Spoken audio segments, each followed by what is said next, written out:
Assalamualaikum warahmatullahi wabarakatuh. Selamat pagi anak-anak. Hari ini kita akan mempelajari materi mengenai lembaga keuangan. Nah, kita tuh harus mengetahui dulu apa sih pengertian dari lembaga keuangan itu. Pengertian dari lembaga keuangan menurut keputusan Menteri Keuangan RI nomor 792 tahun 1990, di mana lembaga keuangan merupakan semua badan yang kegiatannya di bidang keuangan, melakukan penyaluran dana dan penghimpunan dana kepada masyarakat, terutama untuk membiayai investasi perusahaan. Itulah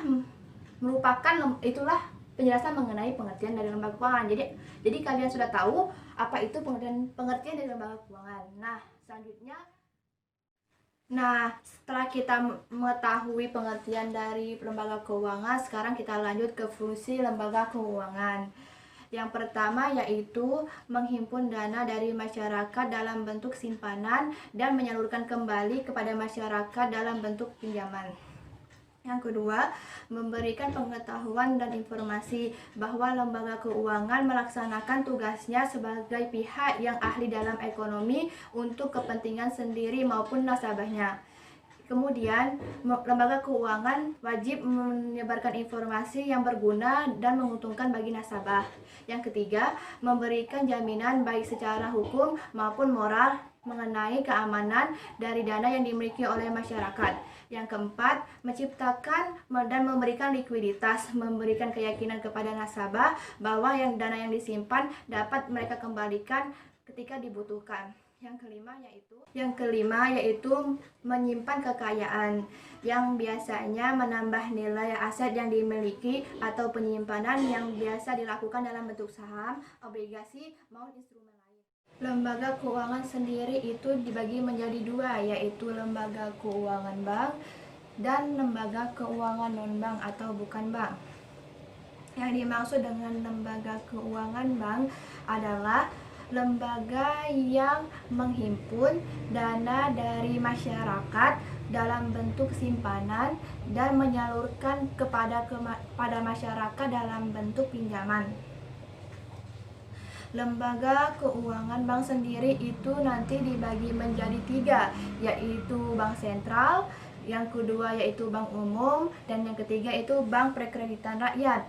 Bank sentral kalau di Indonesia itu dilaksanakan oleh Bank Indonesia yang berfungsi sebagai bank sirkulasi. Yang kedua yaitu bank umum. Bank umum di sini dibagi menjadi dua, yaitu bank umum devisa dan yang kedua yaitu bank umum non devisa. Yang dimaksud dengan bank umum devisa yaitu melakukan jasa yang berhubungan dengan seluruh mata uang asing. Jadi, bank umum yang melaksanakan kegiatan atau jasanya yang berhubungan dengan seluruh mata uang asing. Yang kedua yaitu bank umum non devisa, yaitu bank yang tidak melaksanakan jasa yang berhubungan dengan seluruh mata uang asing. Di sini bank umum sendiri ini nanti ada yang namanya bank umum konvensional dan bank umum syariah. Jadi yang konvensional dalam bentuk bunga dan syariah dalam bentuk bagi hasil. Yang selanjutnya yaitu bank perkreditan rakyat. Yang dimaksud dengan bank perkreditan rakyat yaitu adalah yang merupakan bank yang khusus melayani masyarakat kecil atau pedesaan.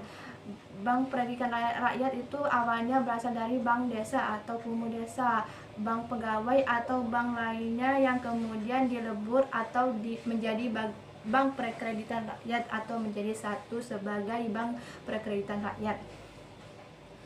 Selanjutnya yaitu lembaga keuangan bukan bank atau non-bank, yaitu semua badan yang melakukan kegiatan di bidang keuangan yang secara langsung maupun tidak langsung menghimpun dana dengan jalan mengeluarkan kertas berharga dengan menyalurkan kepada masyarakat, terutama untuk membiayai investasi perusahaan.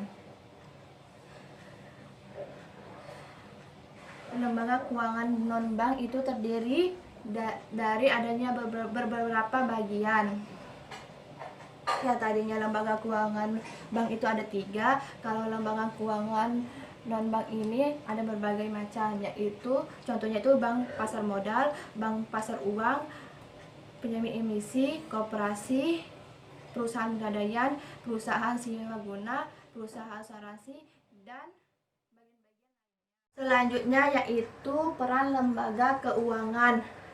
Lembaga keuangan itu berperan atau sebagai badan yang melakukan kegiatan di bidang keuangan yang berperannya sendiri-sendiri. Yang pertama yaitu sebagai pengendali aset. Selanjutnya sebagai likuiditas. Yang ketiga yaitu alokasi pendapatan. Yang keempat sebagai transaksi. Selanjutnya yaitu perbedaan antara bank dan non-bank. Di sini kegiatannya apa? Yang pertama yaitu menghimpun dana. Kalau bank itu adalah secara langsung berupa simpanan dana masyarakat, tabungan, giro, dan sama deposito. Yang kedua yaitu secara tidak langsung dari masyarakat, bisa berupa kertas berharga, dan bisa juga penyertaan pinjaman dari lembaga lain. Kalau yang bukan bank hanya secara tidak langsung, tidak ada yang namanya simpanan tabungan, giro, dan deposito. Itu tidak ada. Dan yang kedua kegiatannya yaitu penyaluran dana. Untuk bank itu biasanya untuk tujuan modal kerja, investasi, dan konsumsi. Yang kedua kepada badan usaha dan individu. Yang ketiga untuk jangka pendek, menengah, dan panjang. Kalau yang bukan bank itu hanya terutama untuk tujuan investasi. Terus terutama untuk badan usaha dan untuk jangka panjang dan menengah. Sekian penjelasan mengenai materi lembaga keuangan. Kita dapat simpulkan bahwa lembaga keuangan merupakan semua badan yang kegiatannya di bidang keuangan, melakukan penghimpunan dan penyaluran dana kepada masyarakat, terutama untuk membiayai investasi perusahaan. Dan juga di dalam lembaga keuangan ini dibagi menjadi 2 bentuk, yaitu lembaga keuangan bank dan lembaga keuangan non-bank. Di mana lembaga keuangan bank itu terdiri dari bank sentral, bank umum, dan bank prekreditan rakyat. Sedangkan dalam lembaga keuangan non-bank terdiri dari asuransi, pegadaian, dan lembaga keuangan non-bank lainnya. Sekian penjelasan materi mengenai lembaga keuangan. Apabila Ibu ada kata-kata yang salah, Ibu mohon maaf. Pada Allah Ibu mohon ampun. Ibu tutup dengan wassalamualaikum warahmatullahi wabarakatuh.